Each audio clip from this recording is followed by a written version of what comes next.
racing for many years, the first meetings being held there way back in 1973.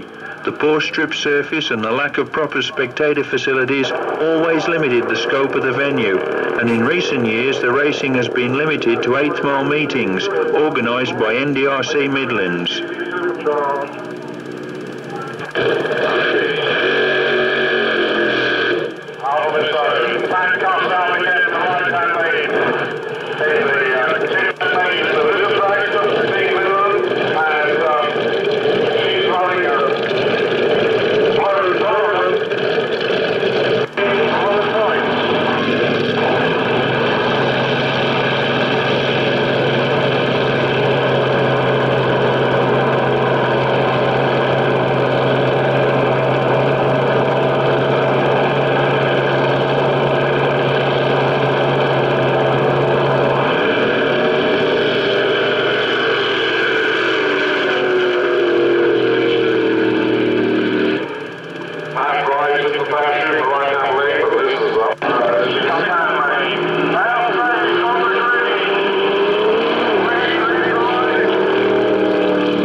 Season, the National Drag Racing Club took the decision to make Long Marston the site of their permanent raceway. A lot of time, effort and money was spent on the venue over the winter months, and a brand new quarter-mile strip emerged in 1980, ready for the racers to do battle.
competition has always been a big attraction at the raceway, with some hard-fought racing from all levels of competition.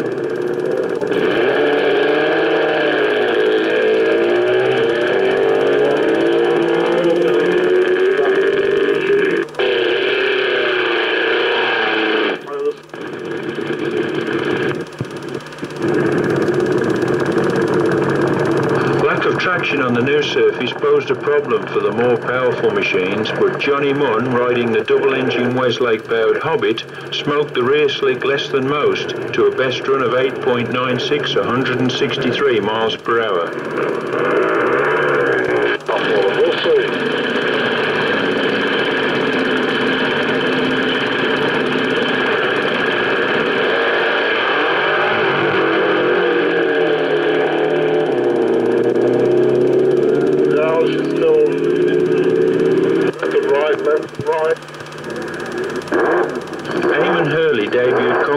A new machine powered by a 2-litre Volvo motor. At the inaugural meeting in May, he took the top bike eliminator, beating Rod Pallant in the final with a 9.87, 154 miles per hour run.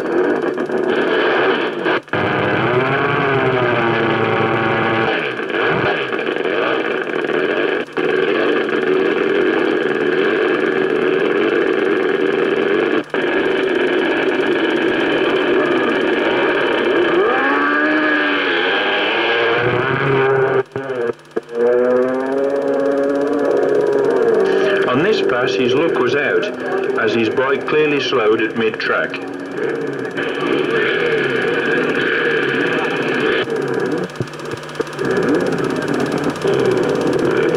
Eamon Hurley's crew chief takes the long walk back to the pits, carrying the remains of the discarded blower belt.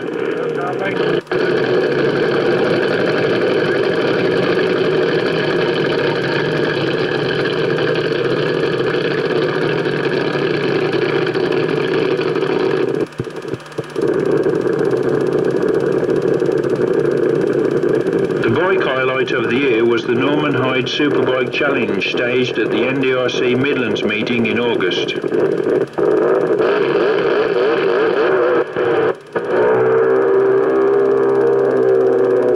full field of 8 bikes contested the Eliminator, which ultimately produced Mick Butler riding his supercharged Westlake to face veteran Brian Chapman on his amazing 500cc Conway Vincent.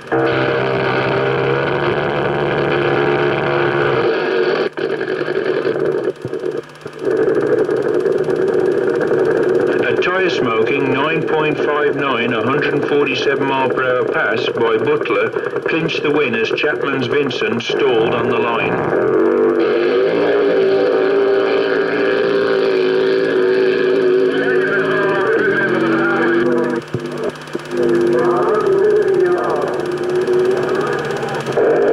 In Pro Comp, a high number of breakages resulted in a small number of cars contesting the NDRC Galwas Championship. This meant plenty of runs for those that did make it, such as Vic Hammond, seen here getting to grips with his sometimes unpredictable 392 Chrysler-powered T.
car's looking good and straight, and it just suddenly seemed to come off the power. Gave him a twitch, and he should be out now.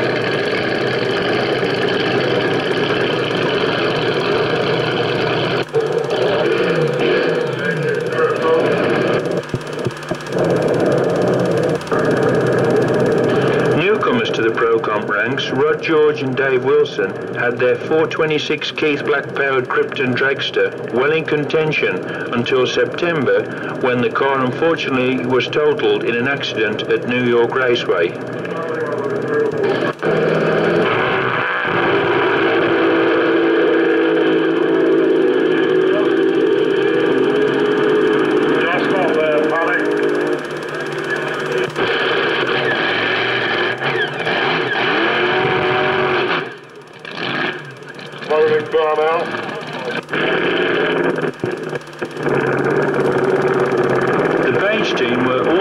To try the new surface, but the iron block Chevy powered Altered suffered from driveline breakages, which finally halted their challenge for the championship.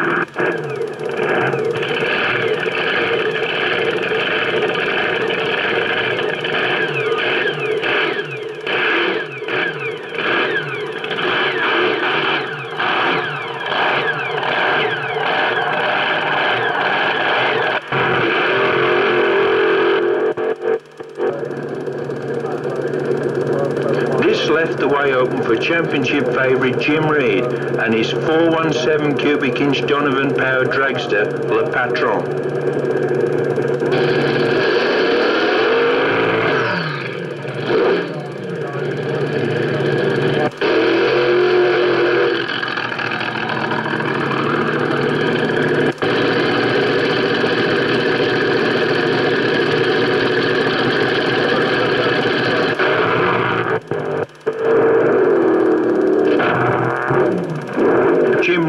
The current Pro Comp record holder held the #1 spot throughout the season and deservedly clinched his first ever Gauloise Pro Comp championship with this run in September.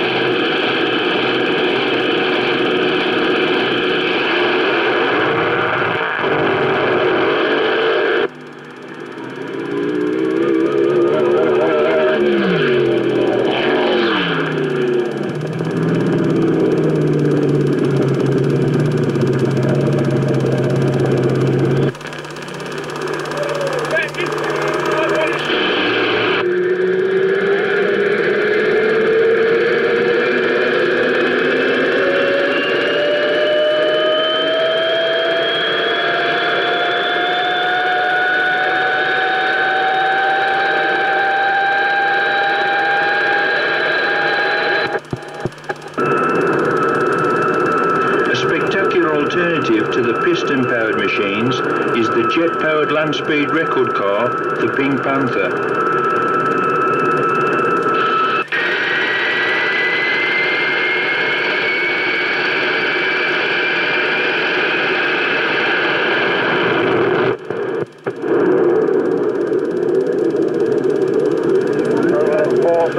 Olley piloted this projectile for many demonstration runs during the season, running in the 8-second bracket at 170 miles per hour.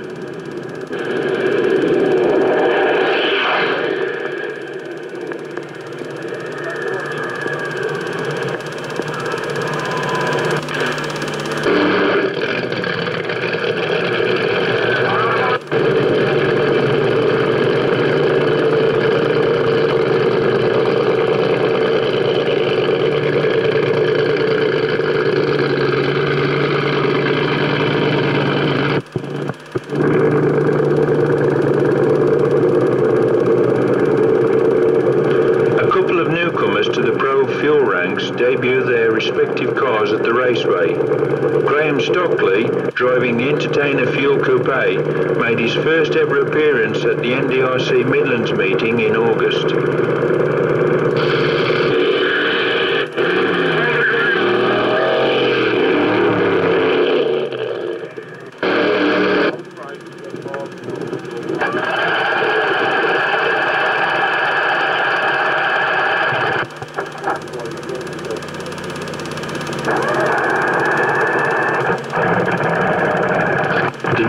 fire-prepared 392 Chrysler Slingshot reappeared. The driving chores being handled here by Tina Page, who is a complete newcomer to the Pro Fuel ranks.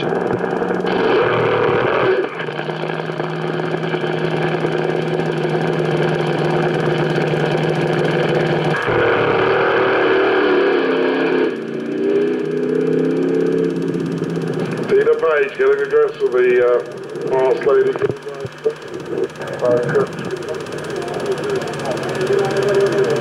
The highlight of the season, however, was the appearance of the superbly prepared brand new top fueler, constructed and driven by the king himself, Dennis Priddle. Eagerly awaited were a series of match races between Priddle and his long-standing NDRC rival, Trevor Young, driving the competition product's Donovan Rail.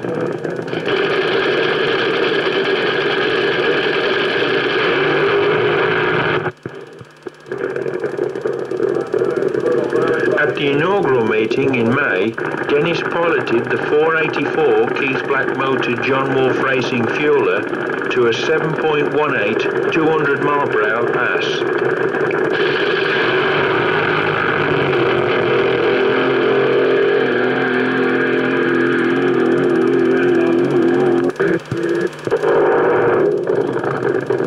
He said afterwards that a 6-second run was definitely on. The chance came at the August meeting, but let the drivers themselves set the scene.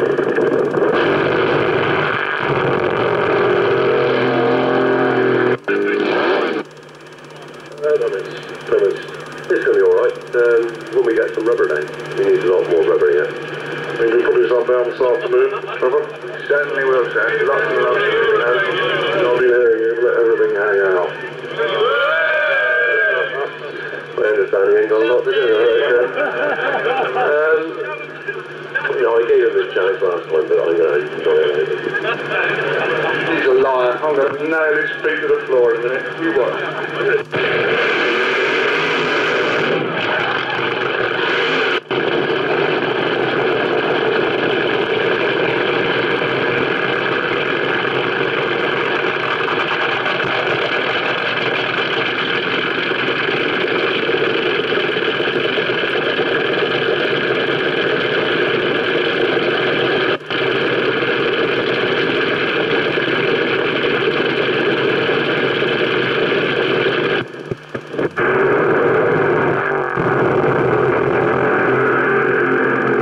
A 7.03 199 mph pass from Mr. Six, but the racing wasn't over yet.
It just had to be a 6.90 214 mph blast that put Dennis into the record books, winding up this brief look at the 1980 season at Long Marston Raceway.